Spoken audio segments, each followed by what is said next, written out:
Going on, Hardcut Bully fam? We hard on the yard. Out walking around with the pups. Today we want to talk about dog discipline and how to stop yelling at your dog. And the main thing that I want to get across today is not letting your dog be the dominant. And it's very important that you get a hold of that now so that you'll have that relationship that you want, that long-term relationship. You have to get a hold of your dog so they don't end up putting your dog down or something over something silly, because you let it be dominant and get out of control. So for me, whenever I'm training dogs,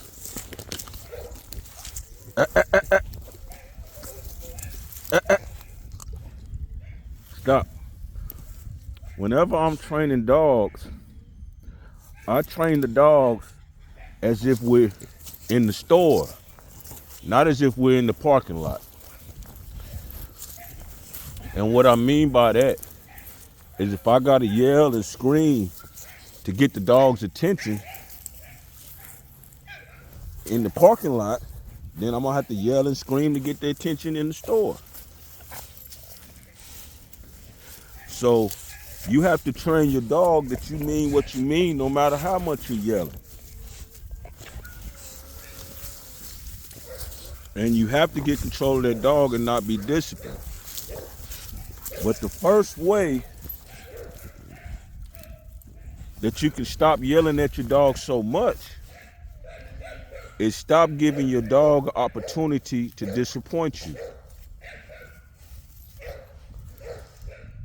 You riding down the street, you don't have get you one of those dog collar, those dog leashes that'll keep him in the back seat so he don't be jumping up in front seat and jumping in the back. You're training him to do that when you do that type of stuff. So you have to do things that don't let him disappoint you. What I mean is, if you got a fat, juicy steak that you just put on the coffee table and your dog is in the room, don't walk out the room to go get something to drink and come back without putting him in the kennel, because he's gonna eat that steak. Now you're gonna be yelling at him. This dog here, my pup, as you can see, he loves scrounging and eating. So anything on my floor, he's gonna put it in his mouth. He's like a little puppy, little kid, little baby, I mean. Not a puppy, but a little kid. So to keep me from yelling at him, come here. See what I had to do? To keep me from yelling at him over and over again, I have to get up and sweep my floor so he doesn't have all that stuff to put in his mouth. So the first thing I do is I don't give him the opportunity to disappoint me. Second thing is I teach as if I'm in the store, not as if I'm in the parking lot.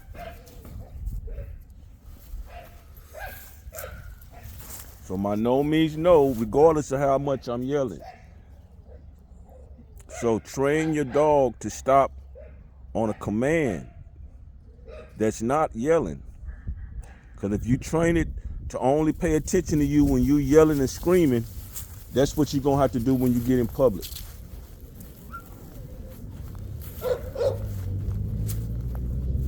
And that's what you're training the dog to do. So instead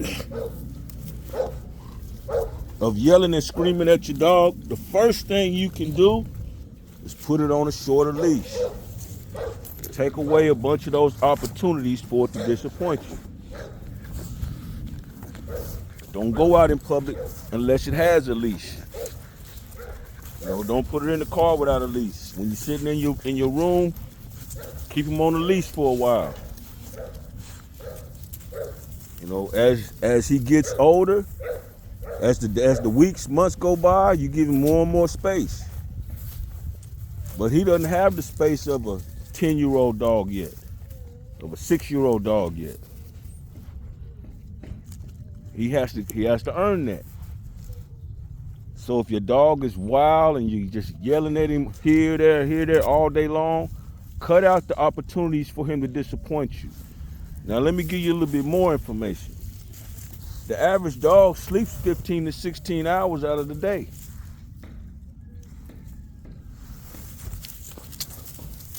So that means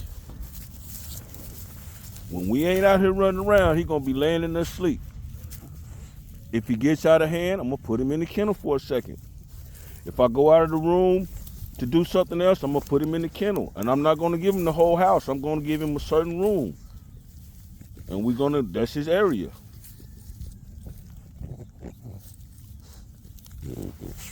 It's not gonna hurt him to sit in the kennel for a little bit. He's sleeping 16 hours out the day anyway. So when I leave the room, put him in the kennel. After he eats, I put him in the kennel. That way when he comes out of the kennel, he needs to go to the bathroom.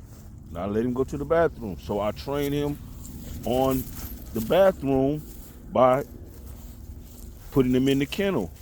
So I shorten his leash so I don't have to yell all day long. I used to raise stud horses, and stud horses are 1,200 pounds, rambunctious. So you have to keep the opportunity down with those horses. And a lot of times when in the middle of the training with that stud, you just have to stop what you're doing and put him on a shorter leash. Put him on a shorter rope, shorter lead. Make him just stand there on the tree, just stand there. And calm him back down. Then you can work a little bit more.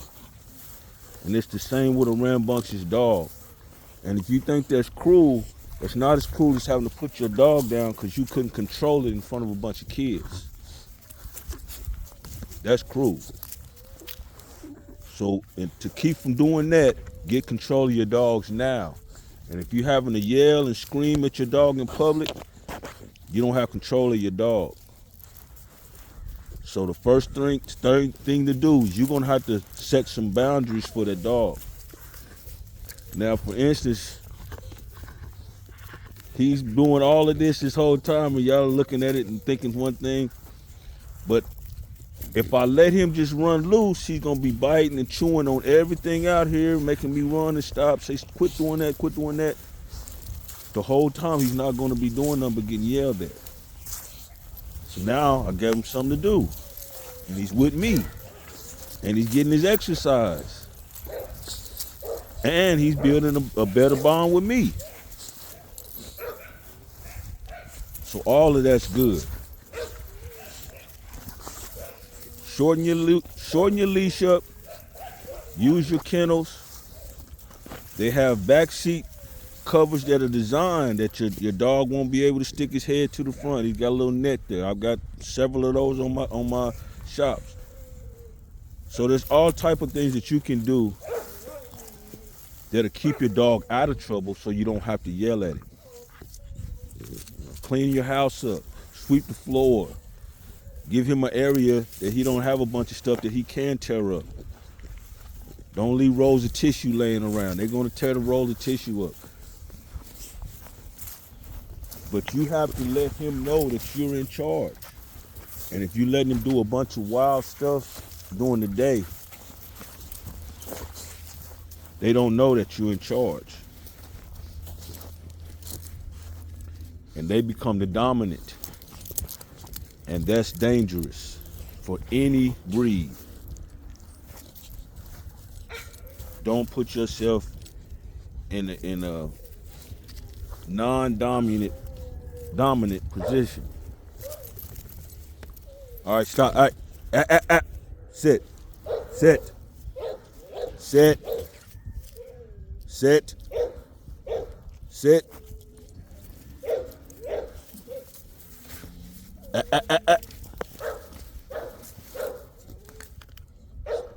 Good boy. I give him time to mess up. He knows what I'm saying. You don't have to repeat it 5 or 6 times. If you say it one time, they're gonna get it. My mistake was saying it more than once. And my mistake was giving him an opportunity to disappoint me. So, quit yelling at your pups. Quit yelling at your dogs. Get control now. Be the dominant.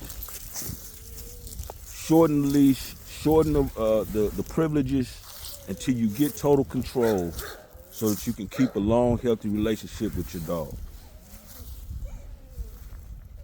When you get through messing around, come on off the bench for the big win, man.